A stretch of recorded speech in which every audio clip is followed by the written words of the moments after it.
Everyone thought it was just another quiet morning on base until the general stopped mid-step, staring at the young sergeant's rifle like he'd seen a ghost.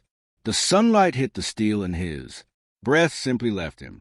"Before I tell you what happened next, tell me in the comments where you're watching from.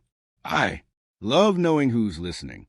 It was late morning inside the armory, the kind of day where sunlight poured through the tall windows, turning dust particles into tiny sparks in the air. Sergeant Emily Parker sat on a wooden bench, sleeves rolled up, cleaning her M24 sniper rifle with careful precision. Her movements were calm, almost meditative. Then she sensed someone behind her. When she turned slightly, she saw him, General Arthur Gaines, one of the most respected officers on base.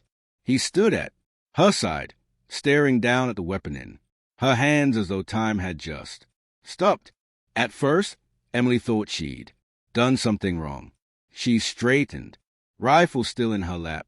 "Good morning, sir," she said politely. The general didn't answer.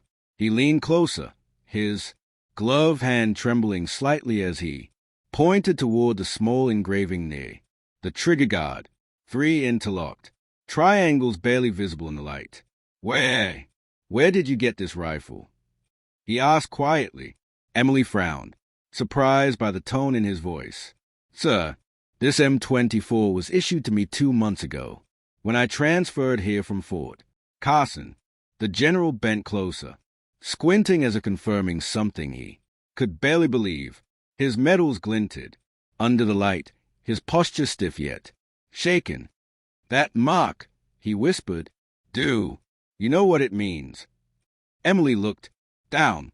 The sunlight caught the faint symbol again, almost glowing.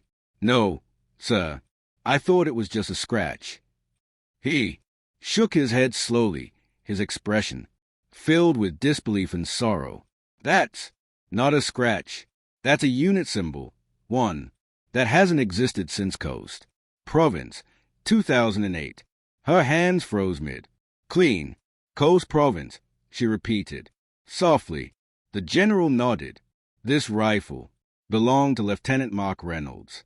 He carved that mark with his team. It meant we come home together. But Reynolds didn't come home. He died covering our withdrawal. We never recovered his weapon." Emily's heart skipped a beat. Her father had once told her about that mission, how an unknown soldier had dragged him out of the blast zone before everything went dark. "Sir, my father served in Coast. Private David Parker. He always said someone saved him that day. A man named Mark." The general turned to her stunned for a long moment. Neither of them spoke. The only sound was the faint metallic click of the rifle bolt she'd forgotten to release. "Your father," the general said, his voice breaking slightly, "was the last man Reynolds saved. I was the one who ordered the extraction. That mark, it's his signature." Emily stared down at the weapon, her reflection mirrored faintly in its polished metal. The air felt thick, not heavy with grief, but with history. "I didn't know," she whispered. "All this time," he nodded solemnly, his eyes softening. "Sometimes the past finds its way home, even through a weapon." Around them, the sound of distant drills carried through the open window. The sun was high now, bright and unwavering, filling the room with golden warmth. The general straightened his posture, his shock slowly fading into quiet respect. He rested a hand on Emily's shoulder. "Sergeant Parker, your father, was a good man, and so was Reynolds. That rifle, it doesn't just belong to history anymore. It belongs to courage." Emily smiled faintly, nodding as she looked down at the engraved triangles. "Then I'll make sure it keeps that promise." The general gave a small nod. "That's all any of us ever could do, because courage doesn't fade. It finds new hand to carry it forward. And sometimes what seems like routine duty is really a meeting between the living and the legacy they protect.